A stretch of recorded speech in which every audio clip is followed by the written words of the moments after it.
এই জায়গা থেকে একটা রিজে আমরা উঠে গেলাম একটা ঢাল দিয়ে। তো সেই ঢালে উঠতে আমার পায়ে কিছুটা সমস্যা হচ্ছিল, পায়ের গোড়ালিতে একটু ব্যথা লাগছিল, কিন্তু সে ব্যথাটা আমি মেনে নিয়েছিলাম, মনে করছিলাম যে এই ব্যথাটা আসলে খুবই সাময়িক। আমার সামনে যে লক্ষ্যটা অপেক্ষা করছে, তো সেই লক্ষ্য অর্জন আসলে সেই লক্ষ্যে পৌঁছাতে গেলে এই মানে ব্যথা আসলে কোনো ব্যথাই নয়। তো সেই ঢাল আসলে পার হয়ে যাওয়ার পর যখন রিজে গিয়ে পৌঁছলাম, সেই রিজ যে রিজটা কিনা শেষ পর্যন্ত একেবারে চূড়ায় গিয়ে পৌঁছে, তো তখন খুব স্বাভাবিকভাবে হাঁটছিলাম, কিন্তু সামনে আর একটা বিষয় আমার জন্য অপেক্ষা করছিল। হেডল্যাম্পের আলোয় যখন হাঁটছিলাম, হঠাৎ সামনে একটা মৃতদেহ এসে হাজির হলো। মৃতদেহের সামনে গিয়ে পড়লাম।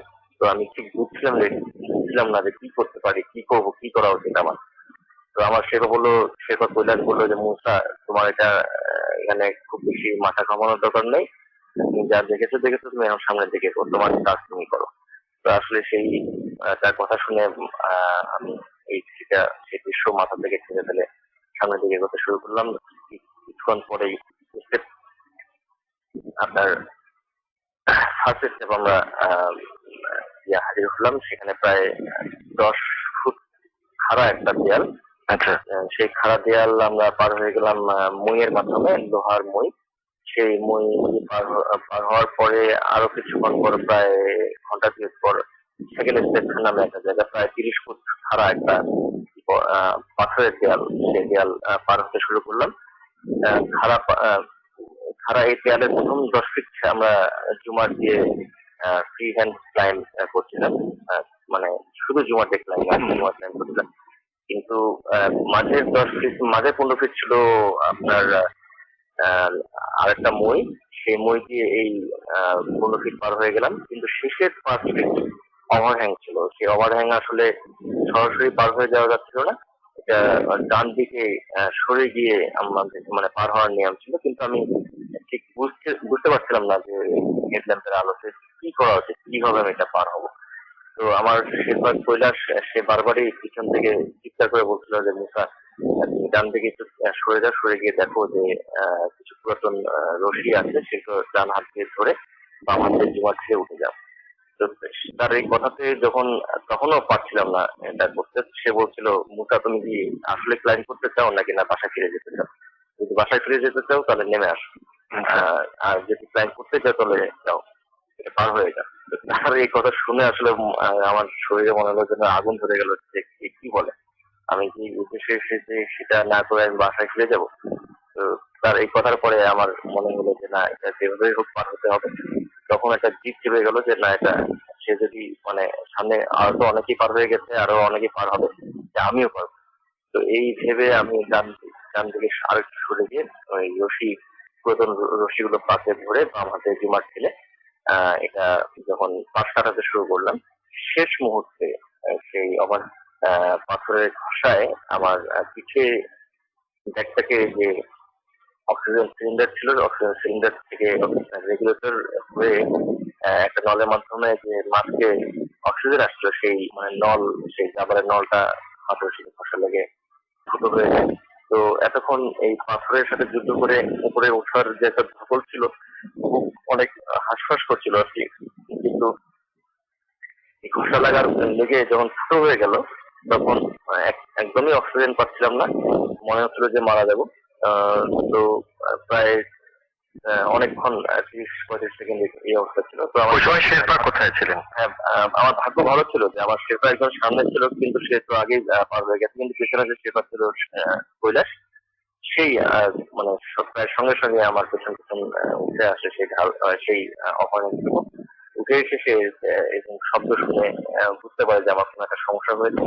তো সে আরেকজন শেরপা হাতটা দর্জি, তার সহায়তায় এই যে ফুটোটুকু হয়েছিল সেটা সারিয়ে তোলে, এবং আমি মনে হচ্ছিল যে যখন আবার বুক ভরে গেল অক্সিজেনে, মনে হলো যে না, বেঁচে গেলাম এই যাত্রা। আচ্ছা আচ্ছা। তো আমি শেরপা কৈলাসকে ধন্যবাদ জানালাম, তাকে বুকে জড়িয়ে ধরলাম। তো সে বলছিল যে মুসা, এটা কোনো ব্যাপার না, এটা তো আমরা আসলে তোমাকে সহায়তা করতে এখানে এসেছি, চলো আমাদের ওদের জন্য তো এটা প্রতিনিয়ত প্রতিদিনের ব্যাপার আর কি। জি জি।